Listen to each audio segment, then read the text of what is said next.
Erkin aka, assalomu alaykum. O'zbekistonga kelganingizda esingizda bo'lsa, aksiya qilgan edingiz implant qo'yish bo'yicha. Endi hammada ham sharoit yo'q. Va bitta video ko'rib qoldim. Bu yerda aytilishi bo'yicha, menimcha sizmi yo boshqa kishimi shu bo'yicha bitta izoh bersangiz. Videoda aytilishi bo'yicha ko'rsatmasiz implant qo'yilgan ekan. O'zi siz qanday vaziyatda implant qo'yasiz, qanday vaziyatda qo'ymaysiz? Shu haqida bitta fikringizni aytsangiz. Hammaga assalomu alaykum. Avvalambor birinchi navbatda siz juda to'g'ri aytdingiz. Men Moskvadan kelib shu operatsiyalarni qilyapmiz. O'zbekistonda aholisi uchun, o'zimizdagi o'zbek qora ko'zlar uchun oson bo'lishligi uchun hammada ham sharoit yo'q, aksiya qildik. Lekin shu aksiyaga yarasha bu narsaga ko'rsatma bormi yo'qmi? Keling birinchi navbatda aniqlaylik, erektil disfunksiya nima? Ya'ni jinsiy zaiflikda qo'yiladigan bu narsa. Jinsiy zaiflikning 3 ta turi bo'ladi. Og'ir, o'rta, yengil. Yengil o'rta holatdagi bo'lgan sredniy stepen tяжестьda va yengilda biz dorilar bilan chiqib ketamiz. U farqi yo'q. Uni происхождениесі kelib chiqishi organiskimi, psixologikimi farqi yo'q. Unda bitta dori yoziladi, ya'ni o'zining dorilari bor va tajribada biz shu dorilarni yozamiz. Agar erektil disfunksiyani тяжелый степени тяжести bo'lsa, bu narsada implantatsiya qilinadi. Qachon implantatsiya qilinadi? Qachonki o'zbekcha qilib aytadigan bo'lsak, hamma dorilarni ichib ko'rdingiz. Tadalafil, sildenafil, udenafil hammasini ichib ko'rdingiz, yordam bermadi katta dozirovkada. Siz уже operatsiyaga tayyorsiz. Bu Европейская ассоциация урологов, Amerikanskiy assotsiatsiya urologov rekomendatsiyasi tavsiyanomasi. Ikkinchi tavsiyanoma. Jinsiy zaiflikda agar o'rta darajada, yengil darajadagi bo'lgan jinsiy zaiflik erektil disfunksiya bo'lsa, bu ham rekomendatsiyada bemorning xohishi bilan qo'yiladi. Lekin men tajribamda shu rekomendatsiyaga amal qilmayman. Men bemorga aytmayman, shu sizda yengil daraja ekan yoki o'rta darajada implant qo'yish kerak. Uni bemorning o'zining xohishiga bog'liq. Agar menga qo'ysa, qo'yamiz. Lekin qolgan holatlarda даже birortasiga hali birorta tajribamda qo'yganim yo'qki, o'rta va yengil holatda men implantatsiya qilganim yo'q. Chunki bu narsaga bemor o'zi psixologik tayyor bo'lish kerak. Ikkinchidan bemor просто так operatsion stolga yotmaydi. Qachonki hamma narsani qilib ko'radi. Ukolni ham olib ko'radi, dorini ham qilib ko'radi, PRP terapiya qilib ko'radi. Любой narsa qiladi, yordam bermagandan keyin majbur bo'lib kelib shu operatsiyani qildiradi. Qolgan holatlarda men shu narsaga даже tavsiyada bo'lgan bo'lsa ham, men biror marta aytmaymanki shuni operatsiyaga qilishga. Lekin shunaqa imkoniyatingiz bor deb aytaman. Tajribamda oxirgi 5 yildan beri alhamdulillah implantatsiya qilyapmiz. Birorta bemorga bespoказание qo'yganimiz yo'q. Bu narsani Alloh ko'rib turibdi. Bu narsani agar noto'g'ri qilsak, bemorni aldasak, bu narsani kasofati bizni bolalarimizga uradi. Bizni ertangi kunimiz, o'lganimizdan keyin bizni bolalarimiz ham to'g'ri yo'lda bo'lmaydi. Bu narsani biz o'zimiz uchun yechib olganmiz. Bu bir. Ikkinchisi, shunaqa chiqadigan videolar, chiqadigan doktorlarga aytayapman, birinchi navbatda Allohdan qo'rqing. Ya'ni siz birovni yomonlab hech qachon o'zingiz yaxshi bo'lib qolmaysiz, bu bir. Ikkinchidan, agar bir odamning sha'niga yomon teginadigan bo'lsa, meni sha'nim ko'chada qolgan yo'q, yerda qolgan yo'q. Men o'zimning sha'nimni himoya qilib olaman, chunki men Alloh taolda men to'g'riman, ya'ni Alloh taolda men hech qachon birorta yolg'on ish gapirganman. Imni implantatsiya kim haqida ketyapti, nima haqida bilmayman, lekin implantatsiyani absolyutno показания bilan qilaman.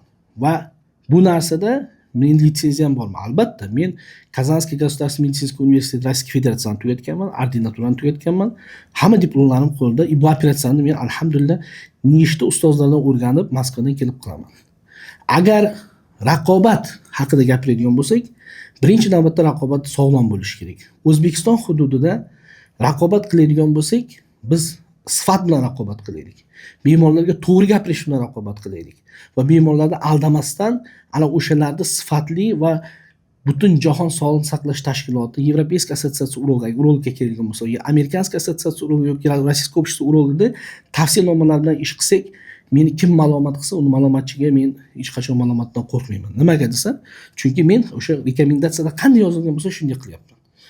Endi ikkinchi narsa, raqobat hech qachon pastkashlik bilan bo'lmasligi kerak. Odam past ketib unaqa video chiqaradigan bo'lsak, biz ham ko'p video chiqaramiz. Imенно shunaqa gapiradiganlar o'zlarining tagini agar ko'rlasangiz, ish kasha bo'lib yotibdi. Misol, shunday olib kelibdi bemorni qo'ysan bo'ladi. Mana bunga ginekamastiya qo'yibdi. Ginekamastiyani operatsiya qilish kerak. Ginekamastiya bu erkak kishining ko'kragini osilib qolishligi. Video qilib ko'rsatsa bo'ladi, bemorda ginekamastiya yo'q. Absolyutno даже ложный ginekamastiya UZI bilan qo'yib, nechtasini operatsiya qilgan. Varikotseliya ham xuddi shunday. Keladi, varikotseliyaga UZI'ni qo'ygan diagnoz suratlargacha chiqarib bergan. Ko'rsataman, senda yo'q deyman. Varikotseliya yo'qmi? Yo'q. yo'q. Bo'lsa men shuni operatsiya qilaman, hozir mana operatsiyadan tayyor. Yo'q bo'lsa qayerda menga top. Yo'q narsani biz bor demaymiz, mana o'zingizga ko'rsatdik. Любой vrach sizga обоснovat qilish kerak. Biz sizga обоснovat qilib beryapmiz. Yo'q narsani. Agar bo'lsa men qilaman u narsa, haqiqatda sabab bo'lgan bo'lsa. Emas, ko'p shunaqa holatlar. Bemorlarga aytamanki, mana sizda yo'lsa, qanday menga ikkita joyda varikatsiya qo'ydi, siz qo'yasiz yoki uchta joyda qo'y dedi. Ha, sizda operatsiya qilmoqchi bo'lgan, lekin men to'g'risi men shu operatsiyani qilaman, lekin men buni qilmayman, sizga ko'rsatma bo'lmasa. Yo'q, avval yo'q narsani qanday ochib, men ichidan ko'layman, buni ertaga javob berishi bor. Dinga, men завтра надо за это отвечать. Ya'ni qiyomatda bu narsaning hammasini javob berishligi bor. Va bir narsani bilishimiz kerakki, bu yerda o'zbekchilikda raqobatchilik qanday bo'ladi desa, bir-birini pastga urib, uni unday qilibdi deb, haligi gryazniy ishlarni men qilishni xohlamayman. Agar men bu narsada video qilganimda, shu haqda men davni videolar chiqarib tashlardim, lekin meni odobim, meni ota-onam menga bergan odob, men Allohdan qo'rqqanligim uchun bu narsani qilmayman, o'zimga bu narsani haligi to'g'ri deb aytmayman. Nimaga desa, biz hech qachon odamlarni haligi ayblarni oqtarib yurmasligimiz kerak. O'zimizda agar aybimizni oqtarsak, hammamizda ayb bor, boshqalarga vaqtimiz qolmaydi. Shuning uchun raqobat sog'lom bo'lishi kerak va raqobatda hech qachon pastkashlik bilan birovlarni yomonlamaslik kerak.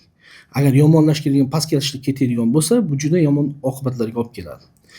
Va meni savetim shunaqa video chiqaradiganlarga, siz raqobat qilmoqchi bo'lsangiz, sog'lom raqobatga men любой время tayyorman. Va meni hamma alhamdulillah dokumentlarim joyida va o'qiganman. Bu haqda birorta bemorda implantatsiyaga ko'rsatma qilmaganman.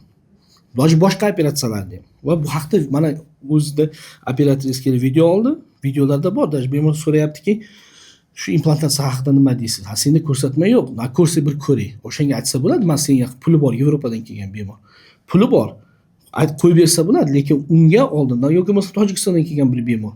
Sahrin diabet 5 yildan beri, sahrin diabet 3 yildan beri umuman hayotda jins aloqa qilmagan, lekin biror marta dori ichib ko'rmagan. Aytdi, mana bu dorini ichasiz, keyin kelasiz, keyin ko'ramiz. Agar yordam bermasa, mana shu dorilarni implantatsiya qilish kerak. Ya'ni bemorga hech qachon yolg'on gapirmaslik kerak. Va bemorga yolg'on gapirdikmi, albatta biz buni yaxshi bilamiz. Buni albatta oqibati bor. Bu narsaga Alloh hakam.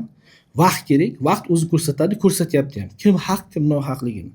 Endi bu yerga kelib meni asosiy maqsadim haqiqatdan O'zbekistonda ishlash. Men aytmayman, men bepul uchun ishlamayman-da, pulga ishlayman, lekin hamma nimani oyog'imda, qo'limda, og'zimga tiqqanim yo'q. Odamlar uchun, O'zbekiston xalqi uchun shu Moskvadan kelib shu arzon bo'lsin deb shu ishni qilyapmizmi? Kimga yoqmagan bo'lsa, mendan kuchli aksiya chiqaring. Mendan kuchli bo'lmasam aksiya chiqarmaydigan bo'lsangiz, boshqa ishni qilingki, mendan sizga kasal bo'lsa, men xursand bo'laman agar o'sha kasalga yordam bersangiz. Birinchi navbatda kasalda interesi bo'lish kerak. Kasalga foyda berish kerak. O'zbekistonda 38 million aholi bor. Har bitta agar 38 million 1 millionda 100 mingtasi 100 mingtasi kasal bo'lsa ham 100 ta androlog bo'lmaydi. Shunaqa operatsiya hammaga yetadi. Buni rizqni hali o'zi uchun yechib olmagan odamlar shu haqda gapiradi. Va men oldimga keladi boshqa doktorlardan, men hayron qolaman, "Voh, shu darajada siz zo'r davolabdi, shu darajada siz to'g'ri tekshiribdi" deyman. Men mana videolarda ham bor, gapiraman. Kerak bo'lsa biz kuniga nechta doktorni men maqtayman. Chunki doktorni hech qachon yomonlamaslik kerak. Bu birinchi navbatda meditsinaga, haligi o'zimizga bo'lgan ishonch yo'qoladi. Shuning uchun xulosa qilib aytamiz, nimaiki bo'ladigan bo'lsa, jinsiy zaiflikda, og'ir kasalliklarda просто tak bemor o'zini o'zi operatsion stolga yotmaydi. U yillar davomida davolanadi, hech joyda yordam bermagandan keyin shunga majbur bo'lib yotadi. Chunki bu operatsiya любой odam uchun qo'rqinchli. Bu bir. Ikkinchisi, bemorda o'zidagi bo'lgan muammolarni o'zi tushunadi. Agar 10 yil davomida mana shunaqa qilib aldab yurgan bemorlar bor, xotinlar bilan ajrashib ketgan, lekin implantatsiya 10 yil oldin qo'yish kerak edi. Endi 10 yildan keyin qo'yganingizdan keyin nima uchun shuni 10 yil oldin men qo'ymagan ekanman deb attan qilib yuradi. Ana shunaqalarni aldamaslik kerak va albatta bu yerda birinchi navbatda bemorda interesi bo'lishi kerak.